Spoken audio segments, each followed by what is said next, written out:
திண்டுக்கல்லில் நடந்த இந்த காதுகுத்து விழாவை பற்றி நீங்கள் கேள்விப்பட்டால் நிச்சயம் வியந்து போவீர்கள். இது ஒரு சாதாரண குடும்ப நிகழ்வாக இல்லாமல் ஊரையே திரும்பி பார்க்க வைத்த ஒரு பிரம்மாண்டமான கொண்டாட்டமாக மாறியது.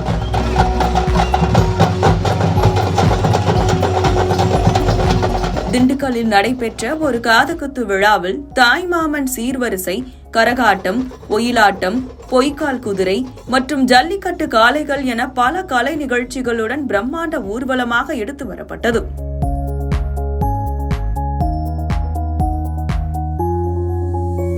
இது தமிழர்களின் பாரம்பரியத்தையும் தாய்மாமன் உறவின் முக்கியத்துவத்தையும் பறைசாற்றும் வகையில் அமைந்தது. தமிழர் கலாச்சாரத்தில் காதுகுத்து விழா போன்ற சுப நிகழ்ச்சிகளில் தாய்மாமன்களுக்கு என்றும் தனி சிறப்பு உண்டு. தங்கள் உடன் பிறந்த சகோதரியின் பிள்ளைகளுக்கு சீர்வரிசை செய்து தங்கள் அன்பையும் கௌரவத்தையும் வெளிப்படுத்துவது தொன்று தொட்டு வரும் ஒரு மரபாகும்.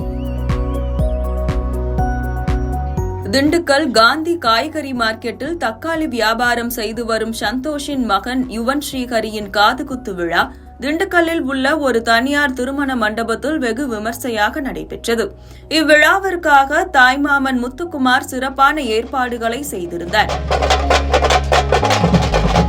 இந்த சீர்வரிசை ஊர்வலத்தில் 10 மாட்டு வண்டிகள் மற்றும் 10 டிராக்டர்களில் ஒரு வருடத்திற்கு தேவையான மளிகை சாமான்கள், அரிசி மூட்டைகள், இனிப்பு வகைகள், காய்கறிகள், பல்வேறு வகையான பழங்கள், புத்தாடைகள், பணம் மற்றும் தங்க நகைகள் உள்ளிட்ட 1008 சீர்தட்டுகள் எடுத்து வரப்பட்டன.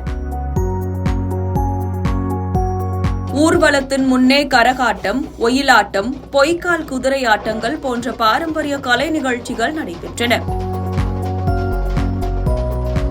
மேலும் பொன் முத்துராமலிங்க தேவர், முதல்வர் ஸ்டாலின், நடிகர்கள் விஜயகாந்த், ரஜினிகாந்த், கமல்ஹாசன் மற்றும் வடிவேலு ஆகியோர் வேடமணிந்து ஊர்வலத்தில் நடந்து வந்தது அனைவரையும் கவர்ந்தது. 3 ஜல்லிக்கட்டு காளைகள் மற்றும் ஒரு ஆட்டுக்கிடா ஆகியவையும் ஊர்வலத்தில் இடம்பெற்றிருந்தன.